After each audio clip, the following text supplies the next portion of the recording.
Hello नमस्कार, स्वागत आप सभी का हमारे YouTube चैनल पर। आज की इस क्लास में हम बात करने वाले हैं राजस्थान की सभी कॉम्पिटिशन एग्जाम के लिए मोस्ट इंपॉर्टेंट टॉपिक, जो टॉपिक है हमारा लोक देवता और लोक देवियाँ। लोक देवता और लोक देवियों का जो टॉपिक है ना, हर एग्जाम में आपसे कम से कम 2 या 3 क्वेश्चन पूछे जाते हैं। और इस टॉपिक पर मैंने जो एक पहले भी क्लास ले रखी है, जिसमें कम से कम 15 क्वेश्चन हमने अटेम्प्ट किए हैं और साथ ही बने विद एक्सप्लेनेशन समझे। जैसे कि रामदेव जी तो बांगो जन्म स्थान और माता पिता को नाम बांगो के नाम हो के कार्य है बांगा, रामदेव जी के बारे में शब्दावलियाँ की थी कि बहुत सारे के बारे में आप पिछली क्लास में चर्चा कर लिए। उम्मीद है कि थे वह क्लास देख लिए, ना देखी तो वह क्लास जरूर देख लियो, क्योंकि 15 क्वेश्चन के बारे में जिसका बहुत इंपॉर्टेंट टॉपिक है, जैसे कि रामदेव जी मारवाड़ का पंचपीरा बहुत सारा के बारे में आप में चर्चा करिए।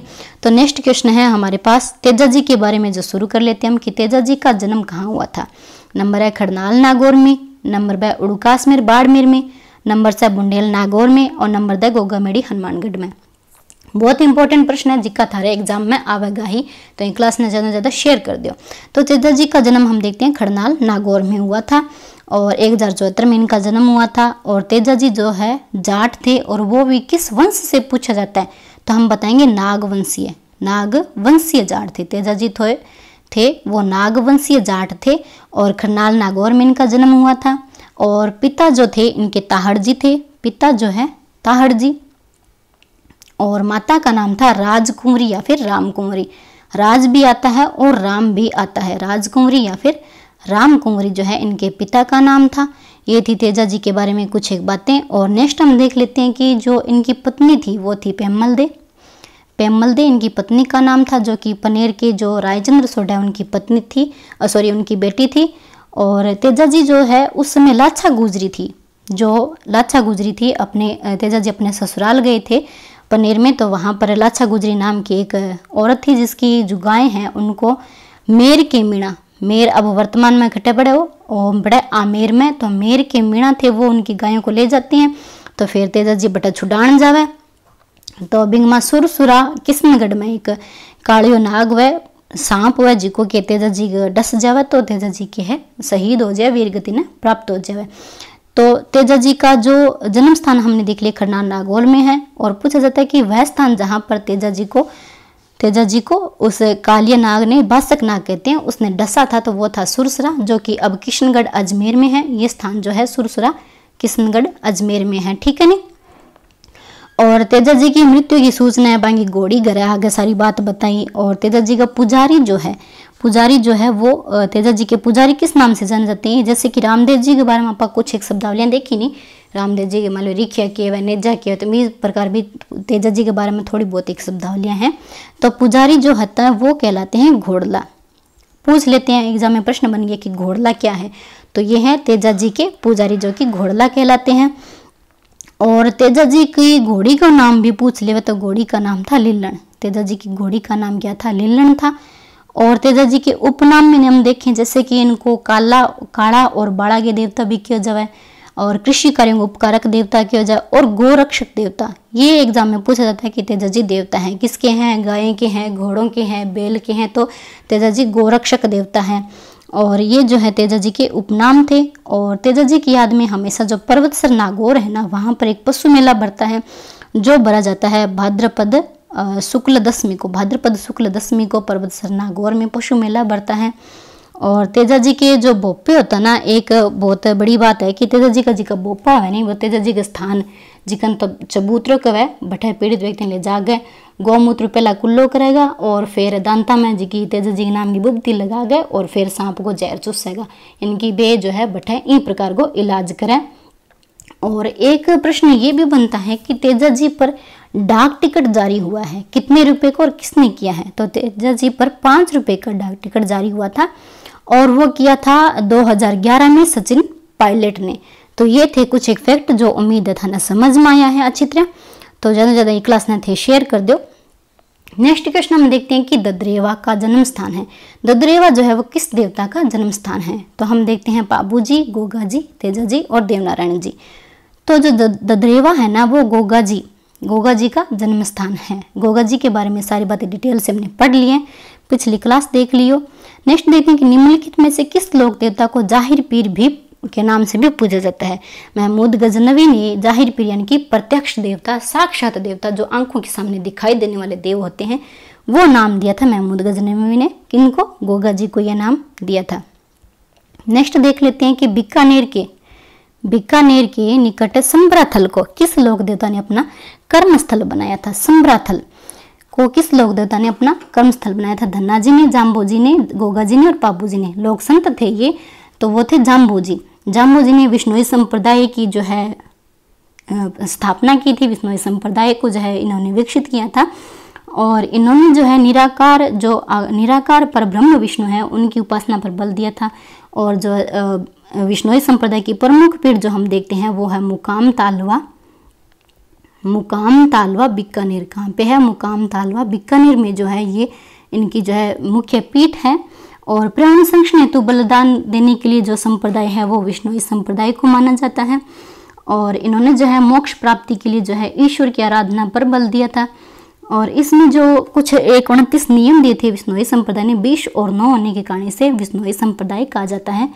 जो नियम थे जिसमें कि हरे वृक्ष जो है वन नहीं काटना चाहिए, जीवों पर दया करनी है, नशीले वस्तुएं बांगो सेवन को नहीं करना, सवेरे हमेशा उठते स्नान करना है, हवन करनी है, आरती करनी है, और नील, यहाँ पे हम देखते हैं नील का त्याग करना है। ये कुछ 29 नियम है इनके।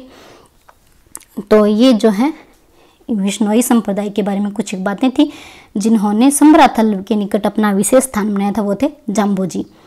तो नेक्स्ट क्वेश्चन हम देखते हैं कि जालोर के चौहानों की कुल देवी, जालोर के चौहानों की कुल देवी जो है वो है आशापुरा माता। जालोर के चौहानों की कुल देवी तो वो है अपने आशापुरा माता। नेक्स्ट देखते हैं कि तेजाजी के लोक देवता के रूप में पूजे जाते हैं। अभी हमने जो 16 नंबर का क्वेश्चन स्टार्ट किया था वहीं से हमने देखा था तेजाजी के बारे में। तो तेजाजी को किस देवता के रूप में पूजा जाता है? गायें, भेड़ों, घोड़ों और ऊंटों। तो हम देखते हैं कि गोरक्षक देवता के रूप में, काड़ा बाड़ा के जो रक्षक देवता है उनके रूप में इनकी पूजा की जाती है। नेक्स्ट क्वेश्चन है कि हाली द्वारा हल जोतता आरंभ करते समय जो गोगा रखड़ी बांधी जाती है उसमें कितनी गांठें होती है? तो गोगा रखड़ी में कितनी गांठें होती है? 9, 5, 2, 7। तो हम देखते हैं कि यहाँ पे 9 गांठें होती है। ये जो है एग्जाम में प्रश्न आया हुआ है कि गोगा रखड़ी में कितनी गांठें बांधी जाती है, तो 9 होती हैं। तो नेक्स्ट क्वेश्चन देखते हैं कि अधोलिखित लोक देवता और मुख्य तीर्थ स्थल में कौन से युग्म असंगत है? तो हमने पीछे के क्वेश्चन में चर्चा कर ली थी जन्म स्थान और लोक देवता के बारे में। तो यहाँ पे हम देखते हैं कि तेजाजी का जन्म पर्वतसर नागौर में, ठीक है। मुख्य तीर्थ स्थल के बारे में पूछा गया है कि तेजाजी का जो प्रमुख तीर्थ स्थल है वो पर्वतसर नागौर में, ठीक है। देवनारायण जी जो है आसिंद भीलवाड़ा में है इनका तीर्थ स्थल। तल्लीनाथ जी कतियासर बीकानेर, और पाबू जी जो है कोल्लूमंड जो गांव है फलोदी जोधपुर में। पाबू जी भी सही है, देवनारायण जी भी सही है, तेजा जी भी सही है। तो यहाँ पे गलत जो है वह तल्लीनाथ जी, जिनका कतियासर बीकानेर में नहीं है, ये बाड़मेर में ही है। तो नेक्स्ट क्वेश्चन देखते हैं कि सुमेलित कीजिए, लोक देवता और उनका जन्म स्थान में सुमेलित करना है। तो यहाँ पे हम देखते हैं कि गोगा जी का जन्म स्थान है वो ददरेवा चूरू में है। गोगा जी का जन्म स्थान जो है यहाँ पे ददरेवा चूरू में होता है। नेक्स्ट हम देखते हैं कि पाबू जी जो है कोल्लूमंड गांव फलोदी जोधपुर में है। हड़बू जी जो है बुंडेल नागौर के हैं, और फत्ता जी जो है सांथू गांव जालोर के हैं। तो ये है इसका मैचिंग, ऑप्शन थे मिला लियो। नेक्स्ट देखते हैं कि कनफटे जोगी डमरू और सारंगी वाद्य यंत्रों के साथ किस देवी के गीत गाते हैं? कनफटे जोगी जो है किस देवी की आराधना में डमरू और सारंगी ले गए देवी का गीत गावे? तो नंबर ए नागणेची माता, या शीतला माता, या सकराय माता, या जीण माता। तो यहाँ पे हम देखते हैं कि जो कनफटे जोगी होता है ना वो जीण माता की आराधना में गीत गाते हैं। जीण माता जिसे चौहान वंश की आराध्य देवी, चौहान वंश की आराध्य देवी, जैसे जो भी एग्जाम में प्रश्न पूछा जाता है कि चौहानों की आराध्य देवी जो पूछ लिया जाता है तो सिर्फ चौहान दे, चाहे जालोर के या फिर जो पाली के सोनगरा चौहानों के, जिनके नाम ना पूछ के सिर्फ यहाँ पूछ रहे कि चौहानों की आराध्य देवी, तो आप जीण माता ही ऑप्शन करेंगे। और ये हर्ष की बहन थी, और मंदिर में जो है जीण माता के अष्टभुजी जो है प्रतिमा 8 भुजा माता जी गए। और निर्माण अंग मंदिर को जो निर्माण है वो रेवासा सीकर में हो रहा है, रेवासा सीकर में। और निर्माण किसने करवाया था? जीण माता के मंदिर का निर्माण रेवासा सीकर में पृथ्वीराज चौहान के समय थे। हट्टर नाम के एक व्यक्ति थे जिन्होंने इनके मंदिर का निर्माण करवाया था। और जीण माता के बारे में ये है कि मेड़ो जो है वो चेत और आश्विन का नवरात्र बामा ब्रिज जो है, और जीण माता की अष्टभुजी प्रतिमा है जिसमें 2.5 प्याला जो शराब है उनको के प्रतिदिन भोग लगाया जाए।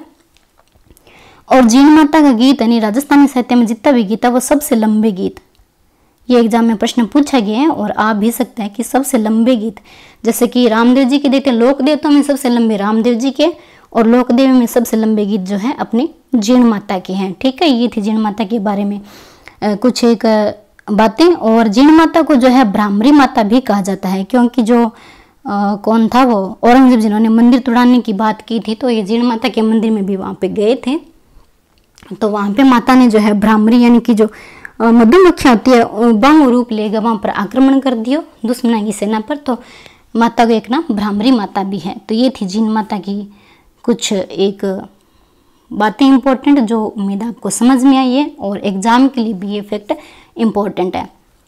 तो नेक्स्ट देखा कि बेंगटी गांव फलोदी में किस लोक देवता का मुख्य मंदिर है? मल्लीनाथ जी, तल्लीनाथ जी, हड़बू फिर बाबू जी।